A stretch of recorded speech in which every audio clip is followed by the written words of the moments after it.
Trabalho bônus matemática.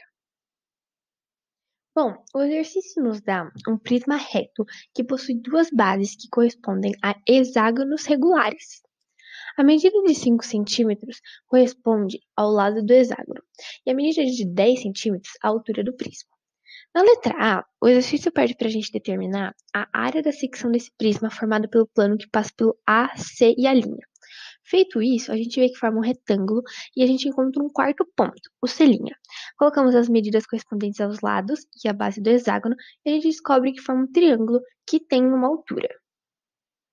Analisando separadamente esse triângulo e colocando seus ângulos correspondentes, lembrando que o 120 ele é o ângulo interno de um hexágono regular, a gente usa a lei dos cossenos para determinar a medida que fica entre os pontos A e C, que no caso é 5 raios de 3 centímetros.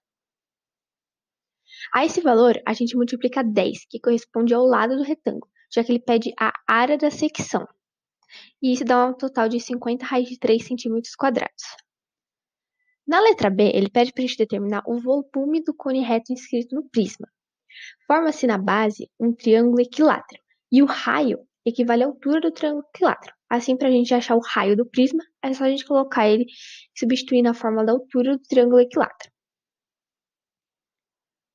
Depois que a gente descobriu o raio e a gente também já tem a altura, que no caso é 10, a gente consegue só aplicar na fórmula do volume e descobrir que o volume do cone é 62,5 pi centímetros cúbicos. Na letra C, ele pede para a gente determinar o seno de 2θ. Para isso, a gente precisa de todos os valores presentes nesse triângulo. Então, a gente tem que achar a geratriz e a gente faz isso por meio de Pitágoras. Depois que a gente achou a geratriz, a gente só calcula o seno de θ, que é cateto oposto sobre hipotenusa. Depois que a gente calculou o seno de θ, a gente deve calcular o cosseno de θ, que é cateto adjacente sobre hipotenusa. E depois de a gente ter calculado o seno e o cosseno, é só a gente substituir na fórmula de seno de 2θ, que é 2 vezes seno θ vezes cosseno θ, chegando no resultado de 8 raios de 3 sobre 19.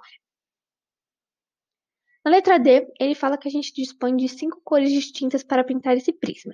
Porém, para as áreas laterais, podemos apenas usar 2 cores. Então, nós temos 5 possibilidades de escolha e depois 4, dando um total de 20 possibilidades.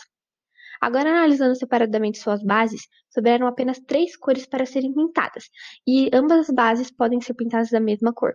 Então, 3 possibilidades para cada e forma um total de 9 possibilidades. Assim, multiplicando as duas possibilidades, dá um total de 180 possibilidades totais para pintar esse prisma. Muito obrigada!